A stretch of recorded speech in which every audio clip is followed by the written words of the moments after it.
Good morning dear students. हमने कल अपना चैप्टर 3 स्टार्ट किया था, थ्योरी ऑफ डिमांड, जिसमें हमने डिमांड और क्वांटिटी डिमांडेड रीड की थी। आज हम क्या देखेंगे कि डिमांड शेड्यूल क्या है। Demand schedule is that schedule which express the relation between different quantities of the commodity demanded at different prices according to Samuelson. The table related to price and quantity demanded is called the demand schedule.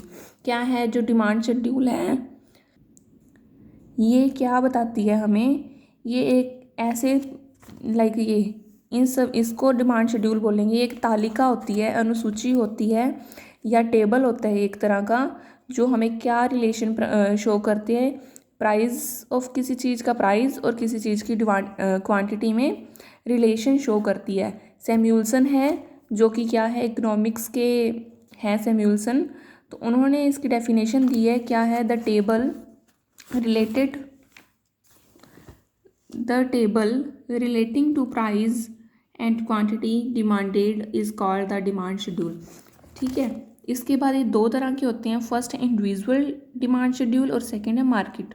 Individual में क्या होता है रजे, जो एक ही person की quantity demanded को show करता है। मान लीजिए आइसक्रीम का प्राइस दिया हुआ है, क्या दिया हुआ है, अगर आइसक्रीम का प्राइस 1 रुपये है तो क्वांटिटी हम कितनी ले रहे हैं, 4 ले रहे हैं।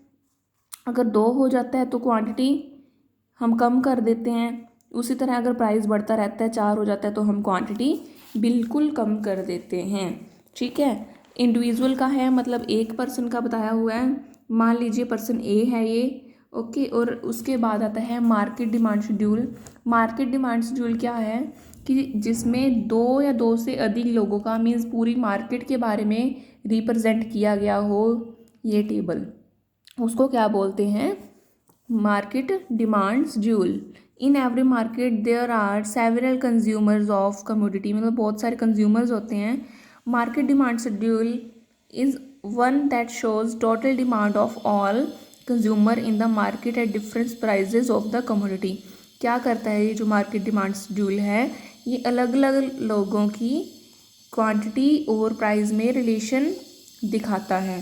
पहले ए का हमने यही सेम किया था, उसी तरह बी की डिमांड है, मतलब किसी और व्यक्ति की क्या डिमांड है। अगर 1 रुपया चीज है किसी का प्राइस तो वो 5 ले रहा है। वैसे अगर कम होता रहा तो इसका भी प्राइस बढ़ रहा है तो इसकी भी डिमांड कम हो रही है। अब ये जो अलग अलग लोगों की है, लेकिन मार्केट में क्या होगा, मार्केट डिमांड क्या होगी, 4 + 5 = 9। ये वाली जो हमारा टेबल का कॉलम है ये हमारी मार्केट डिमांड होगी, और ये दोनों अलग अलग है, ये इंडिविजुअल होगा। ओके। अब हम क्या करते हैं,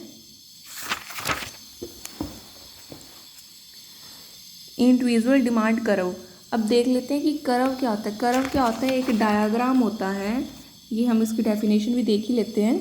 demand curve is simply a graphic representation of demand schedule expressing the relationship between different quantity demanded at different possible prices of a commodity. क्या है, एक ग्राफिकल रिप्रेजेंटेशन है किसका, इस टेबल का ग्राफ में बना देना, उस क्या कहते हैं उसको, डिमांड कर्व। जैसे ये दिया हुआ है, पहले इसमें क्या बनाया हुआ है, पहले इसके भी 2 पार्ट है, इंडिविजुअल और मार्केट। इंडिविजुअल में क्या आएगा रजे, इंडिविजुअल वही कि एक व्यक्ति की, मतलब एक पर्सन की, और मार्केट में पूरे मार्केट की, या 2 या 2 से ज़्यादा कंज्यूमर्स की। इधर वाली साइड हमेशा प्राइस आएगा, नीचे क्वांटिटी। एक्स एक्सिस पे क्वांटिटी रखी, वाई पे प्राइस रखा, ये प्राइस भी लिख दिए 1 2 3 4, इधर क्वांटिटी लिख दी। हमने देखा था जब प्राइस किस चीज़ का 1 था तो हम कितनी ले रहे थे, 4 ले रहे थे। उसके बाद प्राइस बढ़ा, 2 हुआ तो हम 3 लेने लग गए, उसके बाद 3 हुआ तो हम 2 लेने लग गए, 4 हुआ तो हम 1 लेने लग गए। इसी तरह से ये स्लोप ऐसे बन गया। ओके। उसके बाद मार्केट डिमांड है, ये ए का सेम बनाया गया है और ये बी का बनाया गया है। जब किसी चीज़ की कीमत 1 रुपये थी तो वो 5 थी हमारी क्वांटिटी, इसी तरह से ये बनाया गया है। और ये दोनों इंडिविजुअल हैं, बट मार्केट का क्या होगा, ये कंबाइंड वाला। जैसे पहले 9 बनी थी, 7 बनी थी, इसी तरह से नीचे क्वांटिटी, वाई पे प्राइस रख के हम इसको बना देंगे। आज ये आपने बना के देखने हैं, और यहाँ तक आपने रीड आउट करना है कि डिमांड क्या है, क्वांटिटी डिमांडेड क्या है, डिमांड कर्व क्या है या डिमांड शेड्यूल क्या है। और कल फिर हम क्या करेंगे कि ऐसे कौन से फैक्टर हैं जो कि डिमांड को निर्धारित करते हैं या इफ़ेक्ट करते हैं। Okay, thank you.